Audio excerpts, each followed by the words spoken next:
Hey guys, Mega Man into 125 here, and it's been quite a while since I've done a Zelda video, about theorizing and stuff. But I've been thinking recently about Majora and Twilight and Demise, and I already talked about the connections between Majora and the Twilight in a previous video. So if you want to, watch that. It's there on my channel. It's 2 years old or so, just watch that. But I wanted to mainly talk about some other things in this video, but to start off, I'm going to, show you something that is what piqued my interest into this again. It's concept art from the Hyrule Historia. And if you don't know what the Hyrule Historia is, then what's wrong with you? Go find it, go see all that stuff. It's a book only released in Japan, has a timeline, and it has all this really awesome concept art. But the piece of concept art was from Twilight Princess, and to be specific, it's concept art for Ganondorf. Now, as you know, Ganondorf in that game had strong connections with the Twilight. He was, sealed in that realm. He learned their magic and all that other stuff. But what's really interesting about this concept art is his chest plate, and it has the eyes of Majora and the view shadow on his armor. And that's definitely pretty interesting. I thought that even though it's concept art, it was obvious that from very early on they had a clear direction they were going with this whole Twilight business. I don't know if it still applied later on in development, but it was clear that they were definitely going after something, connections with Majora or something like that. Now, next I wanted to talk about Demise, and I know what you're thinking. Demise? Wait a minute. How could he possibly have anything to do with Majora? And to start off, I'd like to talk briefly about the Skull Kid. In the old lady's story, if I recall, she talked about how there was this imp. He was really mischievous, and the giants, they got tired of his bullshit, so they sent him up to the heavens. Heavens? Wait a minute here. The Skull Kid was in Hyrule. Hyrule? Well, Hyrule is a parallel dimension to Termina. And the main difference between the two is the fact that Hyrule was gifted with the divine power of the goddesses, the Triforce. So Hyrule is like this divine holy place of the goddesses, while Termina, well, isn't. It wasn't gifted with that power. So I wouldn't say that Hyrule is like the heavens in a literal sense, but more in a metaphorical sense. And Link did get to Termina by falling in a hole. So there is that. So, Hyrule could be regarded as this heavenly, holy place. But, how does this have anything to do with Demise? Well, actually, it says in the Skyward Sword intro that Demise and his minions all crept from the earth. So, basically what I'm implying here is that Demise and his followers came from Termina. They came from there. Maybe even they came from there using the...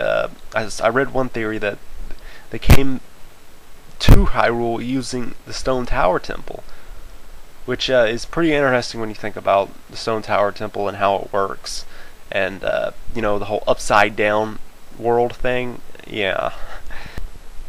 So this makes me think that possibly Demise's followers, the Dark Interlopers, and the Dark Tribe that created Majora's Mask were one and the same. Now, although Demise and Girahim obviously didn't get sealed in Twilight Realm or anything like that, what happened to the other followers? The people that we see beside Demise in the introduction. What happened to them? Where'd they go? It makes me think that they were the interlopers that got sealed and became the Twilight. I've thought about Girahim's connection with the Twilight before Skyward Sword came out, how he uses magic, his teleportation, and all that. But Yeah, this also would mean that Demise would have strong connections with Majora's Mask and the Dark Tribe and Termina and all that. It would mean that he literally came from Termina. That the evilness and all that came from Termina and not from Hyrule. Now, the last thing I want to talk about is the identity of Majora itself, because obviously it's not just a mask. It seems like there's a spirit in there. In the final battle, it becomes a being, demon thing. And I was thinking about the Happy Mask Salesman, and he's a really weird dude, and not just how he acts, he exhibits really strange properties.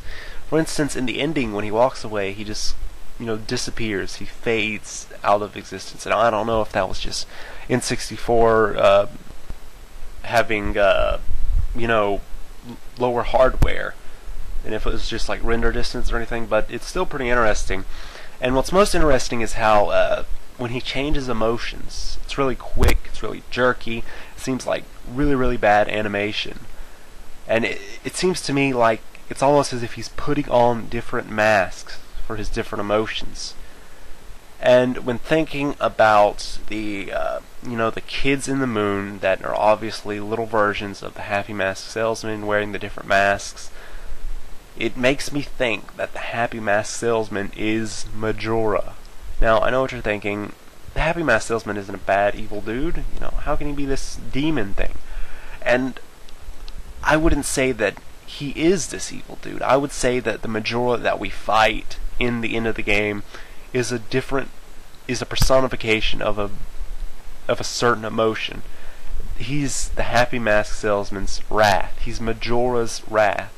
The thing that we fight, Majora's wrath. That's the name of the thing.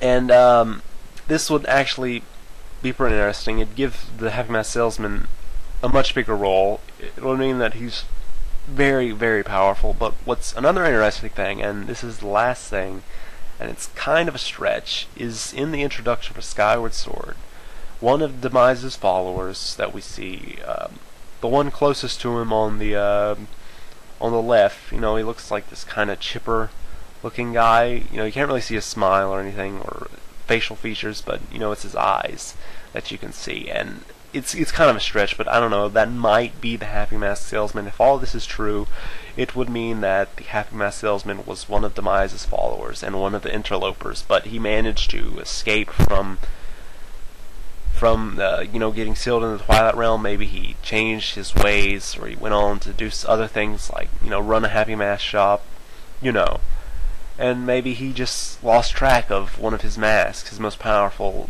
emotions. And that's what starts the whole mess in Majora's Mask. That's just my thoughts anyway. So, this is it. Thanks for the views, thanks for watching, thanks for the likes, and whatever. I can't believe how many views my other videos have gotten on this Zelda stuff. Thank you so much. As you can tell, I've gotten a lot better at speaking. So if I do any other Zelda videos, they'll just keep getting better and better. So stay tuned for that if I do. And, thanks for watching.